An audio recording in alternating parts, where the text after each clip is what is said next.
میرا رسول جو تمہیں دے اسے لے لو، اور جس چیز سے رسول باز رکھیں اس سے باز آ جاؤ۔ رسول جو دیں وہ لے لو، اور جس چیز سے رسول روکیں اس سے رک جاؤ۔ یہ کون فرما رہا ہے؟ ہمارا اور آپ کا پروردگار عالم فرما رہا ہے، اے لوگو رسول جو دیں اسے لے لو۔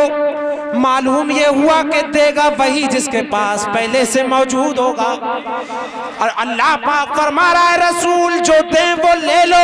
پتہ یہ لگا کہ پہلے اللہ نے اپنے پیارے مصطفیٰ کو ساری چیزوں کے خزانے عطا فرما دیے، اور ہم سے ارشاد فرمایا کہ اب رسول جو دے رہے ہیں وہ لے لو، اور جس سے رسول روکیں اس سے باز آ جاؤ۔ حدود شریعت میں رہو۔ رسول نے جس چیز سے منع فرما دیا اپنے قدم اب ان چیز کی طرف میں نہ بڑھانا، اب حدود شریعت کو پامال ہونے مت دینا۔ اللہ اکبر۔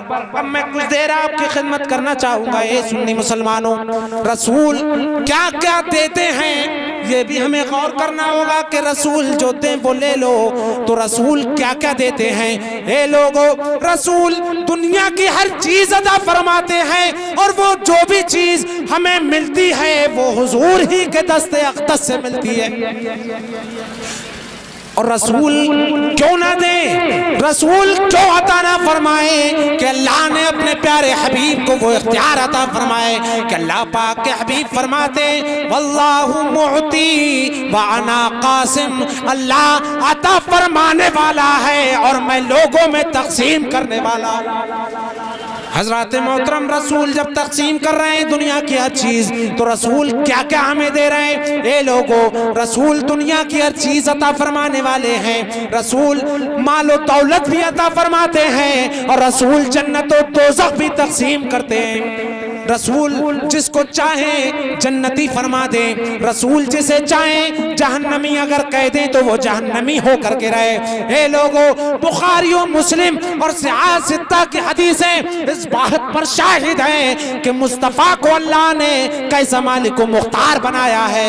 اللہ اکبر۔ میں آپ کو مختصر انداز میں یہ چیزیں بیان کرنا چاہوں گا۔ آپ کو یہ عقیدہ رکھنا چاہیے، اور بے شک ہمارا عقیدہ ہے اور اس پر ثابت قدم رہنا چاہیے۔ کیا عقیدہ ہے ہمارا؟ کہ اللہ پاک نے اپنے پیارے مصطفیٰ کو مالک و مختار بنایا ہے۔ کیا بنایا ہے؟ مالک و مختار بنایا ہے۔ آپ کا یہ علاقہ تو ان لوگوں سے محفوظ ہے، کچھ ایسے لوگ بھی ہیں جو کہ حضور کے بارے میں یہ ناپاک عقیدہ رکھتے ہیں۔ اب آپ لوگ توجہ کے ساتھ میں تھوڑی دیر تقریر سنیں۔ کچھ لوگ ایسے بھی ہیں جو مصطفیٰ کی شان میں توہین کرتے ہیں اور اپنی کتابوں میں لکھ رہے ہیں کہ جس کا نام محمد یا علی ہے وہ کسی چیز کا مالک و مختار نہیں۔ بولیے معاذ اللہ، بولیے معاذ اللہ۔ جس کا نام محمد یا علی وہ کسی چیز کا مالک و مختار نہیں، یہ کیسی توہین ہے پیارے آقا کی شان میں، معاذ اللہ۔ اللہ اکبر۔ اب دیکھتے ہیں یہ تو ایک مولانا نے اپنی کتاب تقویت الایمان میں لکھا، لیکن غور کیجئے اب قرآن میں کیا لکھا ہوا ہے۔ قرآن فرما رہا ہے رسول جو دیں وہ لے لو۔ اب معلوم ہوا کہ نبی کو اللہ نے مالک و مختار بنایا ہے، یعنی اللہ پاک یہ فرما رہا ہے کہ بے شک میرا نبی مالک و مختار ہے، عطا کرنے والا ہے، اور یہ لوگ کہہ رہے ہیں کہ نبی کو کوئی بھی اختیار نہیں ہے، معاذ اللہ۔ اے لوگو میرے مصطفیٰ جنت و دوزخ بھی عطا فرمانے والے ہیں، اور کائنات کی ہر چیز جو ہمیں ملی ہے وہ مصطفیٰ کے صدقے ہی میں ملی ہے۔ حضرات محترم، مصطفیٰ کی زبان سے جو چیز نکل گئی وہ پوری ہو کر کے رہی۔ ارے مصطفیٰ کی زبان اقدس سے جو کلمات نکل جاتے ہیں وہ شریعت بن جاتے ہیں۔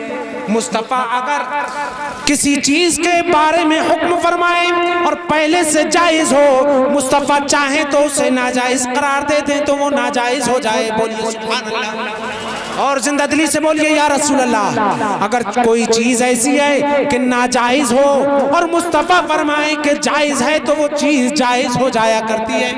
میں ایک ہی شخصیت میں، ایک ہی چیز میں، ایک ہی ذات کے اندر دونوں چیزیں آپ کو مثال کے ساتھ میں بتا رہا ہوں۔ حضرت علی کرم اللہ تعالی وجہہ الکریم کی ذات اقدس جو داماد پیغمبر ہیں، ان کے بارے میں مصطفیٰ نے کیا فرمایا؟ مصطفیٰ ارشاد فرماتے ہیں، اور آپ لوگ جانتے ہیں کہ مسجد میں کسی ناپاک شخص کا جانا جائز نہیں ہے۔ اگر کوئی حالت جنابت میں ہو، جنبی ہو، تو مسجد میں اس کا جانا جائز نہیں ہے۔ لیکن مصطفیٰ نے کیا فرمایا کہ دو شخص ایسے ہیں جو حالت جنابت میں بھی مسجد میں جا سکتے ہیں۔ ان میں آقا نے فرمایا ایک میں ہوں اور دوسرے علی ہیں۔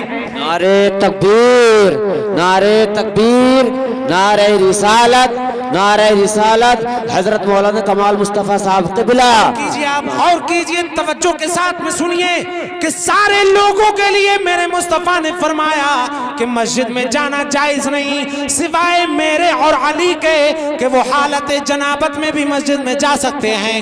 یہ حضرت علی کے بارے میں آقا نے وہ چیز جائز فرما دی جو دوسروں کے لیے ناجائز تھی۔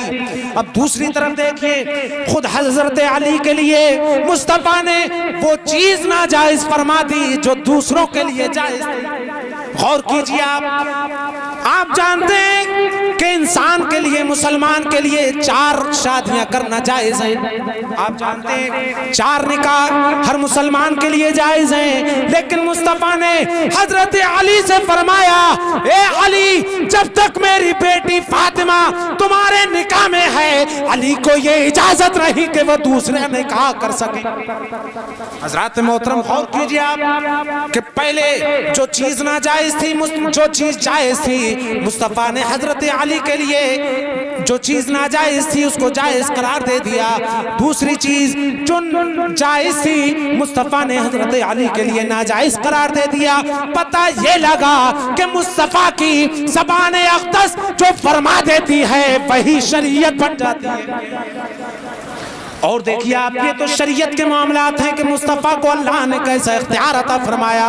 اب دیکھیے آپ، مصطفیٰ جنت بھی تقسیم فرماتے ہیں اور مصطفیٰ کے پاس میں جہنم کی بھی فہرست موجود ہے۔ ایک مرتبہ صحابہ اکرام کا مجمع لگا ہوا ہے، میرے آقا اس حالت میں تشریف لائے کہ آپ کے ہاتھ میں 2 کتابیں تھیں۔ صحابہ اکرام موجود ہیں، حضرت عمرو بن عاص، حضرت عبداللہ ابن عمرو رضی اللہ تعالیٰ عنہ سے یہ حدیث پاک مروی ہے، ترمذی شریف میں ہے۔